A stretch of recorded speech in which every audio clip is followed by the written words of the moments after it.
Eric Yiga webalire ddala ababaka okuli Muhammad Segirinya awamu ne Alan Sewanya n'olunaku olwaleero balabiseeko mu maaso g'omulamuzi naye okuyita ku mitimbagano nga bano basinziridde mu kkomera Ekigo.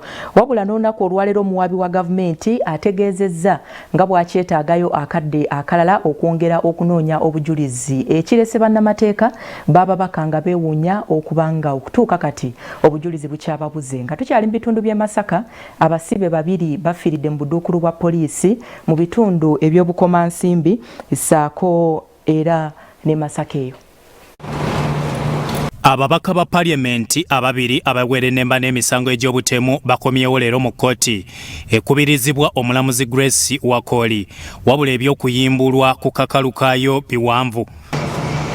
Muhammad Segirinya owa Kawempe Division North ne Alan Sewanyana owa Makindye Division West bayitidde ku mitimbagano okusinziira mu kkomera Ekigo. Omuwaabi wa gavumenti Richard Birivumbuka ne leero taleese bujulizi era agamba ebbanga eribaweebwa ssemateeka ery'emyezi 6 likyaliko ekikanze bannamateeka babawawaabirwa.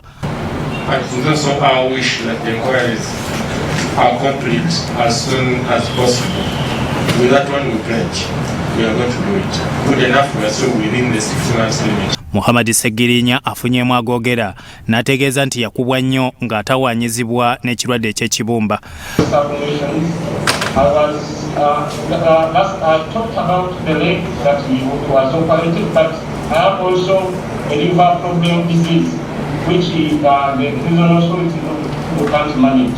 Bannamateeka babawawaabirwa okuli Shamimu Malende ne Musa Matovu bewunyeza gavumenti okukola akasoobo. Omuwaabi wa gavumenti ogamba nti ye wa ddembe okozesa emyezi gyonna 6 nga bw'ayagala nga bali bwe bafiira mu kkomera bwe batafuna bujjanjabi bumala. Tugamba nti ate ekyo tekiba kya bwesimbu. So ffe tugamba nti emisango gino ejja naggomola minene okusinga okukaaya n'obukaayanyi nti mugira mubeerayo wabula minene kubanga bannansi beetaaga mazima na bwenkanya.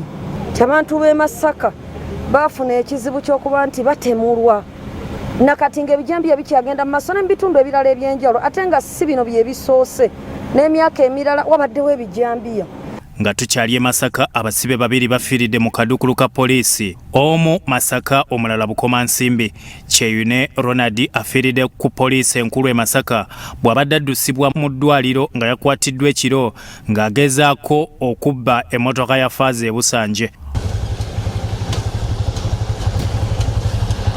Embeera yo bwetandise okubeera ng'ekyukakyukamu kwekubira abekikwatako era okumutwala mu ddwaliro tubadde nga tetunamutwala mu ddwaliro n'akola ki nassa omukka ogw'enkomerero ekiyinzika okugamba nti nno emiggo egiyinza okuba gyamukubiddwa abatuuze bano egiyinza okuba nga gyamuleeteddeko akabasaabu. Rwakahinga Joramu yetugidde mu kaduukulu ekikuuta mu Bukomansimbi disitulikiti nga yasoose kutiisatiisa kutta nnyina nga Muhammad Nsubuga omwogezi wa poliisi mu bitundu by'e Masaka bw'alambulula. Kiro ekikeeseza leero ku ssaawa nga 4 omuntu ono twasanze nga yeetuze mu kaduukulu kaffe ak'e Kapuuto police station ate nga ffe ba suspect bonna nga tannaba kuyingira mu police station tumukebera oba nga tannaba kuyingira mu kaduukulu. Byamukisa Ronald, Soroti TV, Omunyo.